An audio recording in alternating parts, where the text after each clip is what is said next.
নমস্কার, আমি সোনু। সোনুর কিচেনে সকলকে স্বাগত জানিয়ে আজ তোমাদের সঙ্গে শীতের দিনে দুর্দান্ত একটি পিঠের রেসিপি শেয়ার করছি। এই পিঠের রেসিপিটা খুব সহজেই ঝটপট তোমরাও চাইলে বাড়িতে বানিয়ে ফেলতে পারো বন্ধুরা, আর খেতেও কিন্তু অসাধারণ লাগে। রেসিপিটি বানানোর জন্য আমি এখানে 1 কাপের থেকে একটু কম চালের গুঁড়ো নিয়ে নিয়েছি। এটা শুকনো চালের গুঁড়ো, তোমরা বাজার থেকে এনেও এটা বানাতে পারো। তারপর দিয়ে দিচ্ছি ওই কাপ মেপে 1 কাপ ময়দা। এখন চালের গুঁড়ো, ময়দা আর সামান্য স্বাদ অনুযায়ী লবণ, এই শুকনো উপকরণটা খুব ভালো করে মিশিয়ে নেব।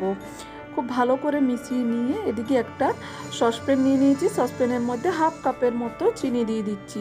চিনি দিয়ে দিয়েছি 1/2 কাপের মতো, তবে জলটা দেবো 1.5 কাপ, ওই কাপ মেপে। তারপর দিয়ে দেবো একটা ফাটিয়ে রাখা এলাচ।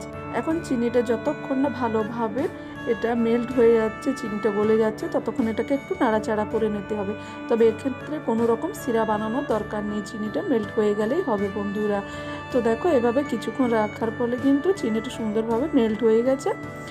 এখন আমি শুকনো যে উপকরণ চালের গুঁড়ো আর ময়দাটা মিশিয়ে রেখেছিলাম, এলাচটা ফেলে দিয়ে এখন এই যে চিনি সিরাটা বানিয়ে রেখেছি সেটা অল্প অল্প দিয়ে আমি একটা ব্যাটার বানিয়ে নেব। এই ব্যাটারটা খুব বেশি ঘন হবে না, আবার খুব বেশি পাতলাও করা যাবে না বন্ধুরা। আমি খুব ভালো করে সিরাটা দিয়ে ব্যাটারটা বানিয়ে নিচ্ছি, তাহলেই তোমরা বুঝতে পারবে ব্যাটারের ঘনত্বটা। দেখলেই কিন্তু তোমরা বানিয়ে নিতে পারবে বন্ধুরা। এটা খুব বেশি পাতলা হবে না, তবে এরকম হাতার মধ্যে যেন উঠে এইভাবে ঘনত্বটা বানিয়ে নিতে হবে। আর একটু সময় নিয়ে এটাকে ভালো করে ফেটিয়ে নিতে হবে। খুব ভালো করে ফেটিয়ে এটাকে 5 মিনিটের মতো রেস্টে রেখে দেবো বন্ধুরা। তবে আমি আবারও খুব অল্প পরিমাণে জল দিয়ে দিচ্ছি। একটু ঘন হয়ে গিয়েছিলো। এটা খুব বেশি ঘন বা গাঢ় করাও যাবে না, খুব বেশি পাতলাও করা যাবে না। এটাকে ঢাকা দিয়ে বেশ কিছুক্ষণ ঢাকা দিয়ে রেখে দিয়েছিলাম। এখন ঢাকাটা খুলে দেখিয়ে দিচ্ছি তোমাদেরকে। ব্যাটারের ঘনত্বটা দেখো এই রকম। তবে খুব বেশি গাঢ়ও না, আবার খুব বেশি পাতলাও না বন্ধুরা। আশা করি ব্যাটারের ঘনত্বটা তোমরা বুঝতে পেরে গেছো। আবারও খুব ভালো করে এটাকে ফেটিয়ে নিচ্ছি। একটা স্মুথ ব্যাটার তৈরি হয়ে গেছে। এখন আমি গ্যাসের মধ্যে কড়া বসিয়ে দিয়েছি। কড়াটা ভালো করে গরম করে নিয়ে বেশ কিছুটা তেল দিয়ে দিচ্ছি, সাদা তেল।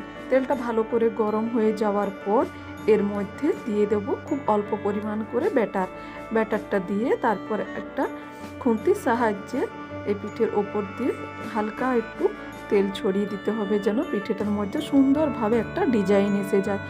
একটু এভাবে রেখে দেওয়ার পরে একটু হাতা দিয়ে এভাবে একটু উল্টে পাল্টে সাইড দিয়ে তেল দিয়ে দিলেই কিন্তু একটা সুন্দর ডিজাইন এসে যাবে বন্ধুরা।